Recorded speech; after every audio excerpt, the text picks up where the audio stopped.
On a tous entendu des histoires incroyables, des trucs de science-fiction. Pas vrai? Mais si on nous disait que parfois les récits les plus déroutants, eh bien ils sont classifiés, cachés au fond des archives militaires. Aujourd'hui, on va justement se pencher sur un de ces cas. Une nuit en fait, où la technologie la plus avancée de l'époque a fait face à quelque chose de totalement inexplicable. Alors, pour planter le décor, on se transporte dans les années 70. On est en pleine mer Méditerranée, et là, au milieu de l'eau, on a le porte-avions Clemenceau. C'était vraiment le joyau, le fleuron de la marine nationale à l'époque. Faut s'imaginer ça, hein. C'est une véritable ville flottante, un mastodonte d'acier où tout n'est que technologie, discipline et rigueur. Et à bord de ce navire, absolument rien n'est laissé au hasard. Chaque seconde est planifiée, orchestrée. C'est surveillance 24/7, des procédures ultra précises, millimétrées. On est vraiment dans un univers de contrôle total. En gros, c'est le calme absolu, la routine parfaite.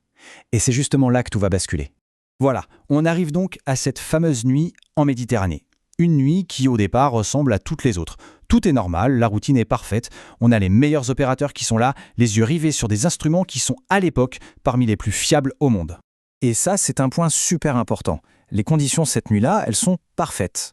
Le ciel est dégagé, la mer est d'huile, pas le moindre orage, pas de brouillard, rien qui pourrait, disons, fausser les mesures des appareils. Les instruments, eux, marchent nickel. Et les gens qui sont aux manettes, c'est pas des débutants, hein, c'est vraiment l'élite de la marine. Donc tout de suite, on peut mettre de côté toutes les explications un peu trop faciles. Et c'est précisément là, dans ce tableau de perfection absolue, que quelque chose cloche. Un petit grain de sable vient gripper la machine. Sur l'écran radar, un point lumineux. Un point qui n'a absolument rien à faire là. Alors un éco-radar, qu'est-ce que c'est? En gros, c'est la signature électronique d'un objet dans le ciel. Sauf que celui-là, c'est un vrai fantôme. Il ne correspond à aucun avion ami, aucun vol civil répertorié. Il est juste là. Et le plus étrange, c'est pas tant sa présence, mais ce qu'il va faire juste après. Bon, face à un truc pareil, pas de panique. Dans l'armée, c'est la procédure avant tout. L'opérateur radar, il reste calme. Première étape, il vérifie son propre équipement pour être sûr que c'est pas une panne. Deuxième étape, il demande à un autre système radar, complètement indépendant, de vérifier. Et enfin, troisième étape, il demande à un collègue de confirmer l'observation. C'est hyper méthodique, presque scientifique. Et le verdict tombe, et il est sans appel. Ce n'est pas un bug, ce n'est pas un reflet étrange, pas une hallucination. Non. L'écho est bien réel. L'objet est là. C'est une certitude.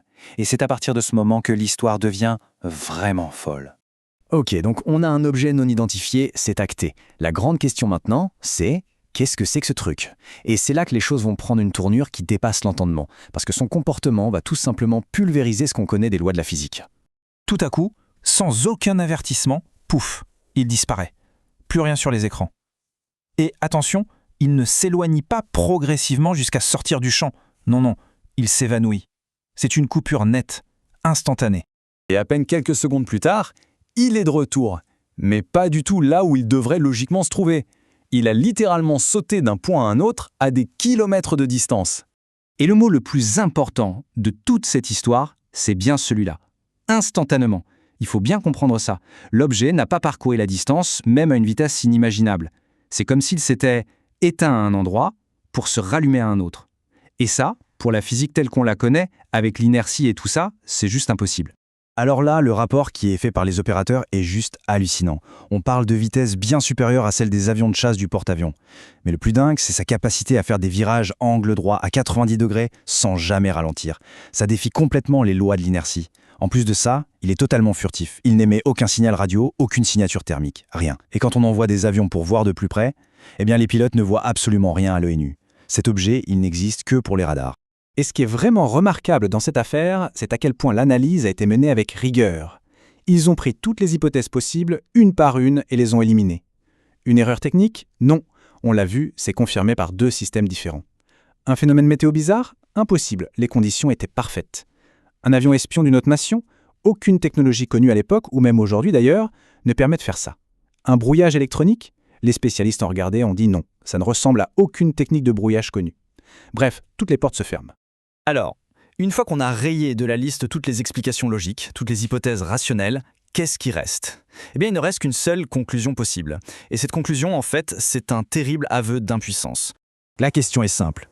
Quand la science, la logique, la meilleure technologie de l'époque, quand tout ça arrive au bout de ses capacités, avec quels mots on décrit ce qu'on a vu? Et la réponse, elle tient en 3 mots. C'est la conclusion officielle du rapport. Ce n'est même pas une explication, soyons clairs, c'est juste une case, une étiquette qu'on met quand on ne sait pas. C'est le nom qu'on donne à un mystère qui nous dépasse. Ce que ça veut dire concrètement, c'est que cet événement, il ne rentre dans aucune des boîtes qu'on connaît. Ce n'est pas une machine faite par l'homme, ce n'est pas un phénomène naturel, et ce n'est pas une erreur de mesure. C'était tout simplement autre chose. Parce qu'au final, cet incident, il va bien au-delà d'un simple point étrange sur un écran radar. Ce qu'il questionne, ce sont les limites même de nos certitudes, de ce qu'on pense savoir. C'est ça, tout le paradoxe de cette nuit. D'un côté, il y a le monde que l'on connaît, celui que nos instruments peuvent mesurer, la vitesse, l'altitude, les trajectoires prévisibles. Et de l'autre, il y a ce que le ciel a montré ce soir-là. Des accélérations instantanées, des disparitions, des mouvements sans inertie, bref, une physique qui semble tout droit sortie d'un film de science-fiction, mais observée par des instruments bien réels. On pourrait résumer ça comme ça. Ce soir-là, la technologie a rencontré son propre mystère. Le top du top de la technologie humaine, une machine de guerre conçue pour tout voir, tout anticiper, tout contrôler, a été forcée d'admettre qu'il y avait là quelque chose qui l'a dépassé complètement.